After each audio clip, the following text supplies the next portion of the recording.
एक सेठ जी ने अपने छोटे भाई को 3 लाख रुपए व्यापार के लिए दिए। उसका व्यापार बहुत अच्छा जम गया, लेकिन उसने रुपए बड़े भाई को वापस नहीं लौटाए। आखिर दोनों में झगड़ा हो गया और झगड़ा भी इस सीमा तक बढ़ गया कि दोनों का एक दूसरे के यहाँ पर आना जाना बिल्कुल बंद हो गया। घृणा व द्वेष का आंतरिक संबंध अत्यंत गहरा हो गया। सेठ जी हर समय हर संबंधी के सामने अपने छोटे भाई की निंदा, निरादर और आलोचना करने लगे। सेठ जी अच्छे साधक भी थे, लेकिन इस वजह से उनकी साधना लड़खड़ाने लगी। भजन पूजन के समय भी उन्हें छोटे भाई का चिंतन होने लगा। मानसिक व्यथा का प्रभाव तन पर भी पड़ने लगा। बेचैनी बढ़ गई, समाधान नहीं मिल रहा था। आखिर वे एक संत के पास गए और अपनी सारी व्यथा सुनाई। संत श्री ने कहा कि बेटा, तू चिंता मत कर, ईश्वर कृपा से सब ठीक हो जाएगा। तुम कुछ फल व मिठाइयां लेकर अपने छोटे भाई के यहाँ जाना और मिलते ही उससे केवल इतना कहना, अनुज, सारी भूल मुझसे हुई है, मुझे क्षमा कर दो। सेठ जी ने कहा, महाराज, मैंने ही उनकी मदद की है और क्षमा भी मैं ही मांगू? संत श्री ने उत्तर दिया, परिवार में ऐसा कोई भी संघर्ष नहीं हो सकता जिसमें दोनों पक्षों की गलती न हो। चाहे एक पक्ष की भूल 1% हो, दूसरे पक्ष की 99%, पर भूल दोनों तरफ से होगी। सेठ जी की समझ में तो कुछ भी नहीं आ रहा था। उन्होंने कहा कि महाराज, मुझसे क्या भूल हुई? संत श्री ने कहा कि बेटा, तुमने मन ही मन अपने छोटे भाई को बुरा समझा, यही है तुम्हारी पहली भूल। तुमने उसकी निंदा, आलोचना और तिरस्कार किया, यह है तुम्हारी दूसरी भूल। क्रोधपूर्ण आंखों से उसके दोषों को देखा, यह है तुम्हारी तीसरी भूल। अपने कानों से उसकी निंदा सुनी, यह है तुम्हारी चौथी भूल। तुम्हारे हृदय में छोटे भाई के प्रति क्रोध व घृणा है और यह है तुम्हारी आखिरी भूल। अपनी इन भूलों से तुमने अपने छोटे भाई को दुख दिया है। तुम्हारा दिया दुख ही कई गुना होकर तुम्हारे पास लौटा है। जाओ, अपनी भूल के लिए क्षमा मांगो, नहीं तो तुम न चैन से जी सकोगे और न चैन से मर सकोगे। क्षमा मांगना बहुत बड़ी साधना है और तुम तो एक बहुत अच्छे साधक हो। सेठ जी की आंखें खुल गई।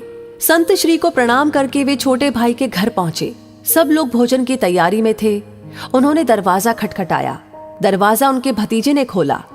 सामने ताऊजी को देखकर वह अवाक सा रह गया और खुशी से झूमकर जोर जोर से चिल्लाने लगा, मम्मी पापा, देखो कौन आए हैं, ताऊजी आए हैं, ताऊजी आए हैं।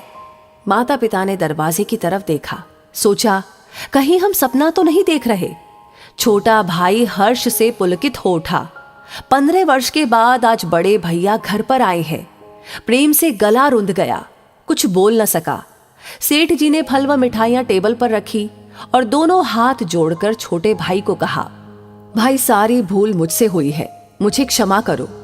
क्षमा शब्द निकलते ही उनके हृदय का प्रेम अश्रु बनकर बहने लगा। छोटा भाई उनके चरणों में गिर गया और अपनी भूल के लिए रो रो कर क्षमा याचना करने लगा। बड़े भाई के प्रेमाश्रु छोटे भाई की पीठ पर और छोटे भाई के पश्चाताप व प्रेम मिश्रित अश्रु बड़े भाई के चरणों में गिरने लगे।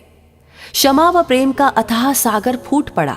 सब शांत, चुप और सबकी आंखों से अविरल अश्रु धारा बहने लगी। छोटा भाई उठकर गया और रुपए लाकर बड़े भाई के सामने रख दिए। बड़े भाई ने कहा कि भाई, आज मैं इन कौड़ियों को लेने के लिए नहीं आया हूं। मैं अपनी भूल मिटाने, अपनी साधना को सजीव बनाने और द्वेष का नाश करके प्रेम की गंगा बहाने आया हूं। मेरा आना सफल हो गया, मेरा दुख मिट गया। अब मुझे आनंद का एहसास हो रहा है।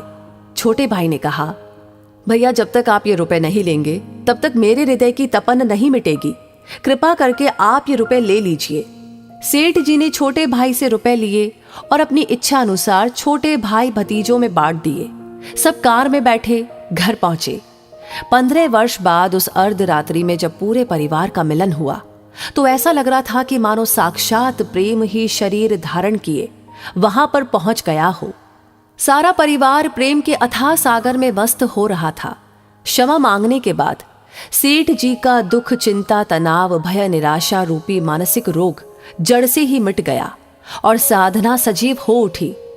तो हमें भी अपने दिल में क्षमा रखनी चाहिए। अपने सामने छोटा हो या बड़ा, अपनी गलती हो या ना हो, क्षमा मांग लेने से सब झगड़े समाप्त हो जाते हैं।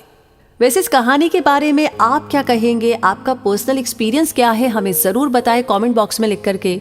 और अगर ये वीडियो, ये कहानी पसंद आई हो तो प्लीज़ इसे शेयर करना बिल्कुल ना भूलें, क्योंकि आप जब शेयर करते हैं, आपके कमेंट्स जब आते हैं, आप जब लाइक करते हैं, तो ये सारी चीज़ें हमारे लिए होती है हर दिन के लिए इंस्पिरेशन, ऐसी कहानियों पर काम करने के लिए और उन्हें आप तक पहुँचाने के लिए। तो अपना ये प्यार बरकरार रखिए, हमेशा की तरह भर भर कर दीजिए। साथ ही साथ हमारी हर वीडियो आपको सबसे पहले मिले, उसके लिए हमारे पेज को फॉलो करना बिल्कुल ना भूलें। धन्यवाद।